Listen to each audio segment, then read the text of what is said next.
차이 나는 거거든.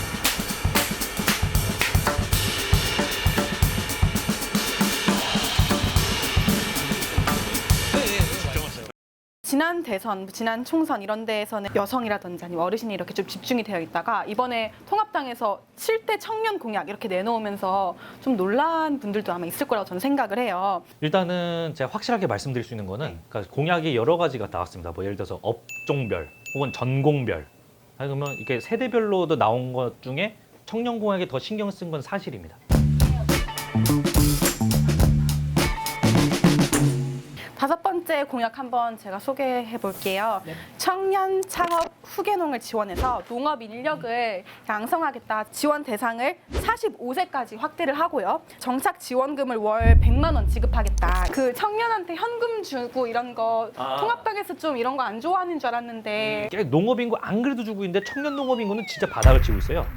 이 친구들을 끌어오기 위함입니다. 저는 사실 궁금했던 게 농촌에 있는 청년을 위한 정책인지 혹은 농업 자체를 위한 정책인지가 좀 궁금했어요. 한국은 자영농이 많아가지고 이 농업을 발전시키려면 당연히 자본이 많이 들어가야 되는데 그러면 기업농, 뭐 크게, 뭐 시설 이런 얘기가 나와야 되는데 농업 청년에 대해서 얘기를 하시니까 다음 세대의 농업 인구를 확보하기 위함이 일단은 기본 모토인데 청년에 약간 좀 맞춰져 있긴 하죠.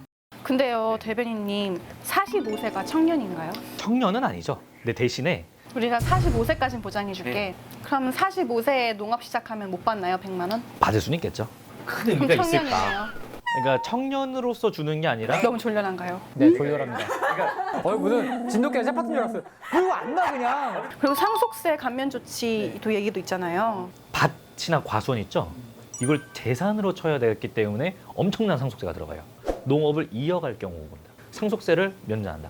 저는 이게 되게 규제가 빡세게 들어가야 될 것 같은 게 자본주의 사회에서 자산을 물려준다는 게 엄청난 거죠. 생산수단을 물려준다는 게 큰 의미가 있으니까 나는 상속할 게 없어. 나는 상속할 게 탈모밖에 없어요. 약간 이럴 수도 있는데 거의 뭐 직업에 너는 평생 너는 앞으로 너는 인생이 파머야. 너는 파머 후야. 약간 이런 식으로 만들어야지. 그건 또 자유를 침해하지 않을까요? 그럼 너는 무조건 파머다. 거기까지는 이게 뭘 말씀 안 드리겠지만은 이거를 악용할 사례도 분명히 존재할 거기 때문에 심히 공감하는 부분입니다. 저도. 예. 공약 넘버 6는 청년 예술인들을 위한 공약입니다. 네네. 그래서 아주 진짜 골고루 하나하나씩 다 넣었어요. 열심히 일하시더라고요. 야근하시던데. 백화점이에요. 청년이라는 게 어떻게 근로자만 있겠습니까? 그렇죠. 예술인도 있고 그래서 창작에 힘이 되고 창작품 판매와 유통 활로를 열어주기 위해서 그 문화 마켓이라는 플랫폼을 만들고 또한 예술인 문화 거리를 조성해서 뉴욕의 소호에 버금가도록 하겠음.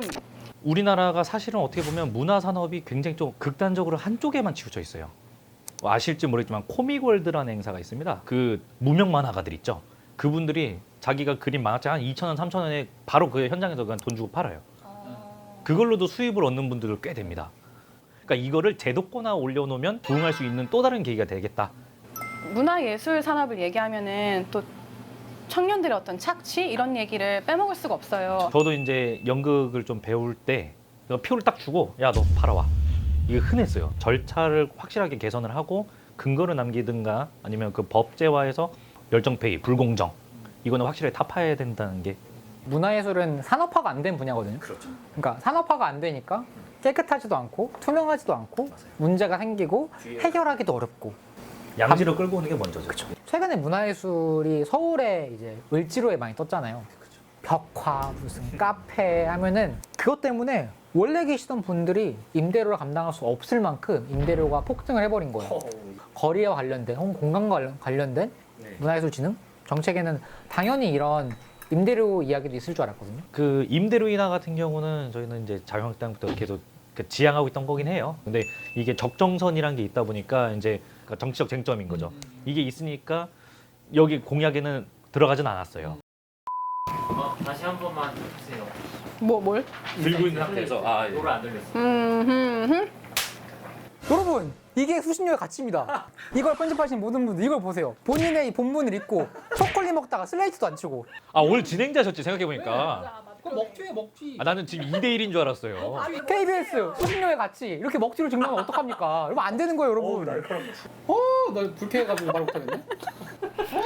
정말. 둘이 원래 알던 사이는 아니시죠? 20년 지기가 아니죠, 아마. 아니요. 초등학교 같이 나왔고 그냥 별로 같이 얘기했잖아요. 주기 엄청 잘 맞는데 내가 봤을 때는. 죽이 아니라 죽이고 싶어요. 그래가지고 괜찮아요. 사실 보면은 그 청년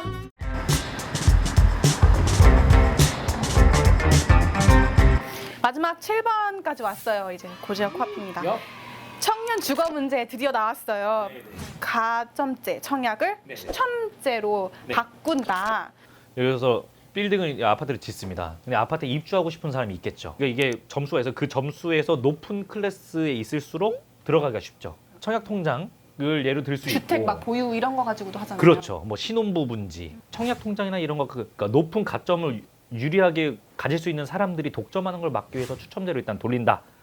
일부만 돌리는 거죠. 그 국민주택에 대해서만. 청년주택이라고 이제 문재인 정부가 이제 만들고 있는. 결국 방금 말씀하신 뭐 주택, 뭐 청약, 뭐 가점 당연히 이거는 결국은 한정된 공급량 안에서 이제 분배를 어떻게 하냐의 문제인 거잖아요. 당연히 이것도 있겠지만 궁극적으로는 결국은 직장으로서의 접근성을 높이는 게 맞지 않나. 이런 게 해결이 되면은 저는 청년들이 겪는 주거 문제의 절대적인 양도 줄어들 거라 생각을 해요. GTX랑 경전철은 예전부터 나왔던 거기 때문에 추진 안 된 이유가 좀 다양복잡합니다. 뭐 주민의 반대도 있고 공약으로는 계속 나오는데 진전은 없습니다.